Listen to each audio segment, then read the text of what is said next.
আম্মা জান ঘুমাইতে গেছেন, হঠাৎ বেদনা শুরু, ঘুম নাই, সারাটা রাত কান্নায় চলে গেল। খানার প্লেট নিয়ে বসছেন, খেতে পারে নাই, ব্যথা শুরু হয়ে গেছে। সারা দিন আম্মা জান কান্না করে কাটাইলেন। ও আল্লাহর বান্দা, আম্মা জানের কণ্ঠ বাহিরের কেউ শুনে না কখনো, কিন্তু প্রসব বেদনা যখন শুরু হয়ে গেল, আম্মা জানের চিৎকারের আওয়াজ, আশেপাশের মানুষ, বাড়িওয়ালারা ঘুমাইতে পারে না। মহিলা ঘরের মধ্যে কখনো কণ্ঠের আওয়াজ শুনি নাই, কিন্তু এখন চিল্লায় কেন রাত্র 12টার ভোরে? খবর নিয়ে দেখে বাচ্চার প্রসব বেদনা শুরু হয়ে গেছে। আম্মা জানের মনটা এতই যে দুর্বল, মনে হয় যেন মরিয়াই যাবে, এত চিৎকারের আওয়াজ। আমার দাদি, আমার নানি পাশে বসে আম্মাকে বুঝাইছে, থামাইতে পারে না। আম্মা জান এক পর্যায়ে নিরুপায় নিজের মনে করিয়া স্বামীকে ডাকছে, আমার বাবারে ডাকছে। আব্বা জানকে গোপনে ডাইকা আমার দাদি নানি রেখা চলে যাও, আমার স্বামীকে একটু কাছে আনো।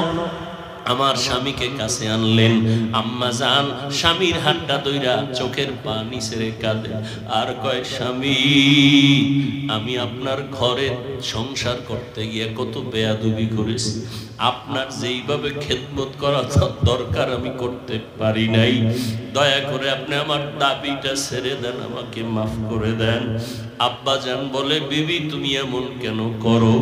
বলে, আমার মাথায় মনে হয় 7 আসমানের বোঝা চেপে আছে, আমার মনে হয় মরণ, আমি মরিয়া যাব, আর দুনিয়ার সূর্য বুঝি দেখতে পারবো না, প্রসব বেদনা সহ্য করতে পারি না রে স্বামী। বাবা সান্ত্বনা দিয়া কয়, ধৈর্য ধারণ করো, আমি আল্লাহর কাছে দোয়া করতেছি। দিনদার স্বামী গিয়া নামাজের মুসাল্লায় দাঁড়াইয়া একটা চিৎকার দিয়া কয়, রে মালিক, কুদরতের ক্ষমতা জাহের করে দাও, আমার স্ত্রী মরণাপন্ন অবস্থায় বাচ্চা প্রসবের বেদনা সহ্য করতে পারে না রে আল্লাহ, কুদরতের সাথে তুমি আসান করে দাও। ও আল্লাহর বান্দারা, ওই প্রসব বেদনায় মা যতটা কান্না করেছেন, যতটা কষ্ট করেছেন, তুমি আমি সারা জিন্দেগির কামাই রুজি আর চামড়া খুলিয়াও যদি মাকে জুতা বানায় দেই, কোনদিন মায়ের ঋণ আদায় করা কোনো সম্ভব হবে না। ও আল্লাহর বান্দারা, আমার মায়ার নবী এই মায়ের সম্মান বজায় রেখেছেন, কন্যাদের উপরে যেন জুলুম না হয়। ওই আরবের মুশরিক বেঈমানেরা ঘুরে আর কয়, মুহাম্মদের কপাল খারাপ, কারণ ওর ছেলে নাই, ওর আছে কন্যা, মরিয়া গেলে ওর ইজ্জত আর বংশ কে রক্ষা করবে? নবীর মনে কষ্ট, আল্লাহ পাক সান্ত্বনা দিলেন, ইন্না আতাইনা কাল কাউসার, ও নবী আপনাকে কাউসার দান করছি, টেনশন নাই। নবী খুশি হইয়া জাতির সামনে চিল্লায় বলতেছেন, ও দুনিয়াওয়ালারা, আমি কেমন আল্লাহর প্রিয় বান্দা জাননি, অথচ আমার একটা ছেলেও নাই, আমি 4 কন্যার বাবা। তোমরা কন্যাদের উপরে জুলুম করবা না, এ নিমক হারাম, ও কুলাঙ্গার, ছেলে হইলে খুশি, মেয়ে হইলে কষ্ট পাও, কি লাভ? 10টা ছেলে যদি হয় আর বাবার ইজ্জত নষ্ট করে, এই ছেলের কোনো দরকারই নাই। একটা মেয়ে যদি পাও, আল্লাহর শুকর আদায় করিও, 10টা সন্তানের উপকার একটা মেয়ের দ্বারা আল্লাহ ব্যবস্থা করে দিবেন। মেয়েরা বাবার জন্য যেই পাগল, হাজারো সন্তান বাবার জন্য ওই পাগল না, ওই মায়া অন্তরে রাখে না। যার কন্যা আছে সে ছাড়া বুঝানো যাবে না। মেয়েরা বাবার জন্য যে কত আসে, বাবা যদি একটু অসুস্থ হয়ে যায়, ছেলেরা বিরক্ত হয়, এত অসুস্থ, হসপিটালে কে নিবে? কিন্তু মেয়ে যখন শুনে, খানা বন্ধ করে দেয়, পাগলের মতো দৌড়ায়। বাবার অসুস্থ খবর পাইয়া বলে, আমি আর ঘরে থাকবো না। বাবায় কই? বলে হসপিটালে। কয় দৌড়াও। ওই মেয়েটা মেয়েটা বাবার কাছে যায়, বাবা এত কষ্ট পাইও না, কাঁদিও না। একটা মেয়ে বাবার জন্য এতটাই ফেদা, এতটাই মায়া মোহাব্বত নিয়ে চলে। একটা মেয়ে চায় তার কলিজাটা কাইটা বাবার জন্য দিয়া দিবে। ওই মেয়ে পাইয়া যারা খুশি না, তোমাদের কপাল বড় খারাপ। নবী বলেন একটা কন্যা পাইছো, একটা জান্নাতের মালিক হয়ে গেছো। দুইটা কন্যা পেয়েছো, দুইটা জান্নাতের মালিক হয়ে গেছো। আমার মায়ার নবী ওই চরিত্রহীন মানুষগুলোর জমিনে আইসা আমার নবী তাদের আলিঙ্গন করলেন, বুকে লাগাইলেন। তোমার আমার মতো সিসি কইয়া বেনামাজিরে তাড়ায়া দেন নাই। আল্লাহর নবী ওরা গালি দেয়, নবী আরো কাছে যায়। ওরা লাথি দেওয়ার চেষ্টা করে, নবী আরো কাছে যায়। ওরা গালি দেয়, ওরা বদনাম করে, নবী প্রশংসা করে। ওরা জবান বন্ধ রাখে, বেজার হয়, নবী বারবার হাসি দেয়, আসো। নবী এমন ভাবে তাদের মোহাব্বতের বন্ধনে আবদ্ধ করলেন। মাত্র 13 বছরের ব্যবধানে মক্কার মানুষগুলো এত দামি হয়ে গেল। নবী একটা বেতের বাড়িও দেন নাই, একটা গালিও দেন নাই। নবী চোখ গরম করে কারো দিকে তাকান নাই। নবী গালি শুনছেন কিন্তু জবাব দেন নাই। মাত্র 13 বছরের ব্যবধানে এই মক্কার চরিত্রহীন মানুষগুলো এত দামি হয়ে গেল। আল্লাহ জিব্রাইল আমিন রে পাঠায় বলে, যাও লিস্টি দিয়া দিলাম, লিস্টির মধ্যে নাম আছে। নবীকে বলো ঘোষণা দিয়া দেয়, এই লিস্টিতে যাদের নাম আছে সবাই বিনা হিসাবে জান্নাতি। রহমতের নবী অল্প টাইমের ভিতরে মক্কার মানুষগুলোকে জান্নাতি মানুষে পরিণত করে ফেললেন। সুন্দর আখলাক আর ব্যবহার। একদিকে নবী দাওয়াত দেন, অন্যদিকে নবী আল্লাহর কাছে সারা রাত দোয়া করেন, আল্লাহ ওই মানুষটা বুঝে না, হেদায়েতের দরজা খুলে দাও, ওই মানুষগুলো কি দিনের পথে আনো। তায়েফের ময়দানে আমার নবীর আদর্শের দিকে তাকাও। তায়েফের ময়দানে ওই কাফের ওরা সবাই নবীজিরে দেখে ছোট ছোট বাচ্চাগুলো লেলিয়ে দিল, বলে পাথর মেরে মক্কার এই পাগলটারে তাড়ায়া দাও। মায়ার নবীরে যখন পাথর মারে বৃষ্টির মতো রক্তগুলো পড়ে পড়ে নবীজির জুতা মুবারক আটকায় গেছে। নবী চোখের পানি ছেড়ে কাঁদে। আল্লাহ সহ্য করতে পারলেন না।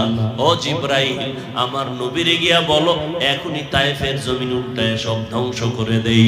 জিব্রাইল আইসা বলেন, ইয়া রাসূলুল্লাহ, আল্লাহ পাকের হুকুম, আপনি বললে তায়েফের জমিন উল্টায় দিব, সব মেরে ফেলবো। মায়ার নবী কাঁদেন আর বলেন, না না, এদের মারবা না, এরা চিনে না, এরা বুঝে না আমি মুহাম্মদকে। আমার মা নাই, বাবা নাই, আমি বড় ইয়তীম। দুনিয়াতে বাবা বলে ডাকতে পারি নাই। 6 বছরে মা হারায় ফেললাম, আমি বড় অসহায়। তবে এদের মারিও না, একদিন এদের দ্বারা দিনের বড় উপকার হবে। আমার মায়ার নবীকে যতই ওরা গালি দিত, আমার নবী একটা গালিও দেন নাই, জবাবও দেন নাই। নবীর আদর্শ দিয়া মক্কার জমিনটাকে জান্নাতি মানুষ বানায় দিলেন সব। ও আল্লাহর বান্দারা, ওই রহমতের নবী কেমন আদর্শ কায়েম করে দিলেন। যুবকদের নবী বলে গেলেন, যুবকের আমি মুহাম্মদের উপকার করেছে, বুড়ারা আমি মুহাম্মদের বিরোধিতা করেছে। ও যুবক বাবা, কয়দিন আর দুনিয়াতে বাঁচবা? আমি কিন্তু এতক্ষণ চিল্লাইলাম, তোমার পায়ে ধরে ধরে বয়ান করলাম। কুত্তার মতো সারাটা দেশে ওলামায়ে কেরাম দৌড়ায় আর বয়ান করে, পাও ধরে। ও আল্লাহর বান্দারা, বিনিময়ে তোমরা একটা টাকাও দাও না, বরং গালি দাও, বিরোধিতা করো। এরপর আলেমরা কিন্তু এর গালির জবাবও দেয় না, বরং দেখলে হাসি মুখে সালাম দেয়, মোহব্বতের সাথে বুকে লাগায়।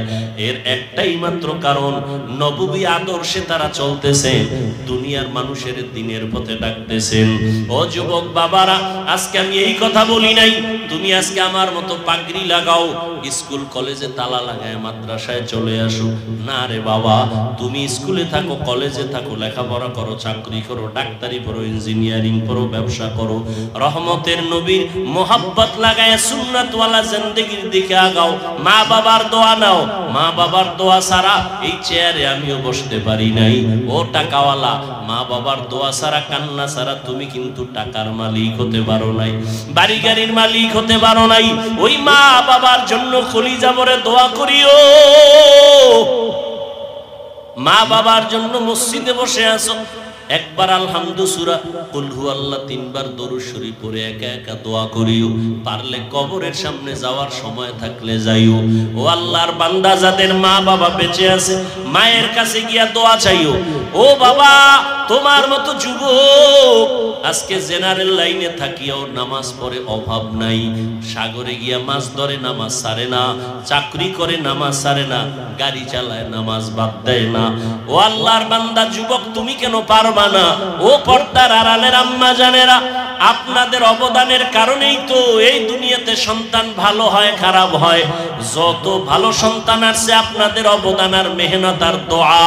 ও আম্মা জানেরা, আপনাদের আল্লাহ নবী বানান নাই, তবে নবীদের মা বানাইছেন। আপনারা আলেমদের মা, আপনারা হাফেজদের মা, আপনারা ভালো ভালো সন্তানদের মা। এরে আম্মা জান, আপনি তো আয়েশা রাদিয়াল্লাহু আনহার মতো দামি নারী, ফাতেমা রাদিয়াল্লাহু আনহার মতো দামি নারী, আপনি তো খাদিজা রাদিয়াল্লাহু আনহার মতো দামি নারী, ইসমাঈল নবীর মা হাজরা আলাইহা সালামের মতো দামি নারী। আপনারা তো এত দামি, এত মর্যাদা আল্লাহ আপনাদের দান করেছেন। আপনারা ঈসা নবীর মা মারিয়াম আলাইহা সালামের মতো দামি নারী। আপনার মতো কত মা, কত বোন এখনো আছে নামাজ পড়ে, পর্দা করে, স্বামীর মাল হেফাজত করে, সন্তানগুলোকে দিনের পথে মেহনত করে, মোবাইলে সময় নষ্ট করে না। এরে আম্মা জানেরা, আপনারা কেন পারবেন না? একটা সন্তানকে কোরআনওয়ালা বানায়া ডাক্তার বানাবেন, কোরআন পড়াইয়া ইঞ্জিনিয়ার বানাবেন, কোরআন পড়াইয়া নামাজি একজন প্রফেসর বানায়া যাবেন। ওই সন্তান ডাক্তারি করলেও কোরআন পড়িয়া মা বাবার জন্য দোয়া করবে। এমন একটা আদর্শ সন্তান দুনিয়াতে রেখে যাবেন। ও সন্তানেরা, মা বাবার দোয়া নাও, বেঁচে থাকলে মায়ের কাছে যাও। মাকে যদি বলো, মা এই যুবকেরা দেখলাম কত তওবা করলো, কান্না করলো, আমার তওবার নিয়তি আসে না, কান্নাও আসে না, কারণটা কি? মনে হয় আল্লাহ আমার গুনার কারণে বেজার হয়ে গেছে, দিলটা পাথর হয়ে গেল, চোখে পানি নাই। মা, তুমি মাথায় হাত দিয়ে একটু দোয়া করে দাও। তুমি যদি দোয়া করো, আল্লাহ পাক কবুল করে আমাকে হয়তো রাস্তা খুলে দিবেন। মা যদি দোয়া করে দেয়, কপাল খুলে যাবে। ও আল্লাহর বান্দারা, এখনো যদি অন্তর তৈরি থাকে তওবার জন্য, পিছনে তো কম নামাজ ছাড়ো নাই, কম বেপরদায় চলো নাই, গুনাহ তো কম করো নাই। এখন আল্লাহর কাছে মনে মনে বলো, হে দয়ার মালিক, তুমি তো রিজিকের মালিক, তুমি আমার হায়াতের মালিক, তুমি তো আমার ইজ্জত দেওয়ার মালিক। আজকে থেকে জীবনে যত গুনাহ করছি আর করব না, নামাজ ছাড়বো না, বেপরদায় চলবো না, দাড়ি কাটবো না, মুরব্বীদের কথা শুনবো, ওলামায়ে কেরামের পরামর্শ নিয়া নবীর তরিকায় চলবো। কোনোদিন মা বাবার সাথে বেয়াদবি করব না। খাঁটি অন্তরে যদি তওবা করো, আমার আল্লাহ দরজা খুলে তোমাকে কবুল করবেন, অন্তর তৈরি হবে। তবে এটাও সত্য কথা, আবু জাহালের মতো কিছু অন্তরওয়ালা দুনিয়াতে থাকবে, হাজারো বয়ানে দিল নরম হবে না, বয়ানের পরে বাইরে গিয়ে তারা বিরোধিতা করে গুনার পাল্লা ভারী করবে। আর ওমরের মেজাজওয়ালা যারা গুনার কথা স্মরণ করে চোখের পানি ছেড়ে তওবা করবে, ও আল্লাহ, জাহান্নামের আগুনের গরম সহ্য করতে পারবো না রে মালিক, সূর্যের গরম সহ্য করতে পারবো না। ও আল্লাহ, তুমি মাফ করে দাও, দুনিয়া থেকেই আমি তওবা করে নিলাম।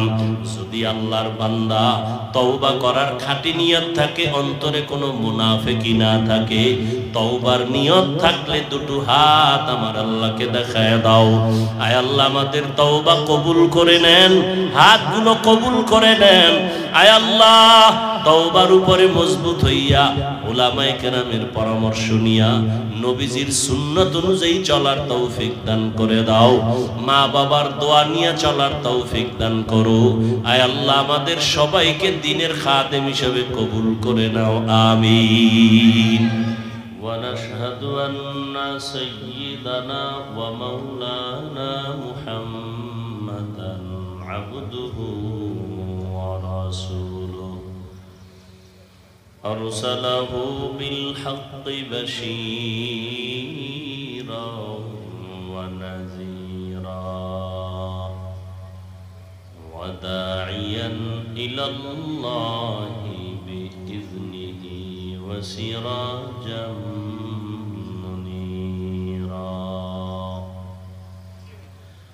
اللهم صل على محمد النبي الأمي وعلى آله وسلم تسليما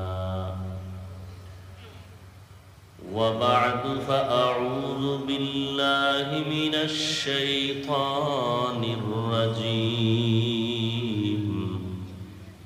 بسم الله الرحمن الرحيم وما أرسلناك إلا رحمة للعالمين. وقال النبي صلى الله عليه وآله وسلم كل أمتي يدخلون الجنة إلا من أبى. قيل من أبى؟ قال من أطاعني دخل الجنة ومن عصاني فقد أبى. أو كما قال النبي عليه الصلاة والسلام. صدق الله مولانا العظيم وصدق رسوله النبي الأمي الكريم ونحن على ذلك من الشاهدين والشاكرين والذاكرين والحمد لله رب العالمين. سبحانك لا علم لنا إلا ما علمتنا إنك أنت العليم الحكيم. رب اشرح لي صدري ويسر لي أمري واحلل عقدة من لساني يفقه قولي. मोमिन जो फिदा नक्श कफे पाए नबी हो, मोमिन जो फिदा नक्श कफे पाए नबी हो ज़ीर कदम आज भी आलम का खजीना हो, ज़ीर कदम आज भी आलम का खजीना. गर सुन्नत नबवी की करे पैरवी उम्मत, गर सुन्नत नबवी की करे पैरवी उम्मत, तूफान से निकल जाएगा फिर इसका सफीना, तूफान से निकल जाएगा फिर इसका सफीना. आशिक हो बिरादर शहंशाह दो आलम, आशिक हो बिरादर शहंशाह दो आलम, मिश्को से ज़ियादा मुबारक जिसका पसीना, मिश्को से ज़ियादा मुबारक जिसका पसीना. कर दिल में तड़प हो मेरे आका का ज़ियारत, कर दिल में तड़प हो मेरे आका का ज़ियारत. एक आन में आए नबी दिखला दे मदीना, एक आन में आए नबी दिखला दे मदीना. মরহুম ইখলাস মিয়া ফাউন্ডেশন কর্তৃক আয়োজিত তাফসীরুল কুরআন মাহফিল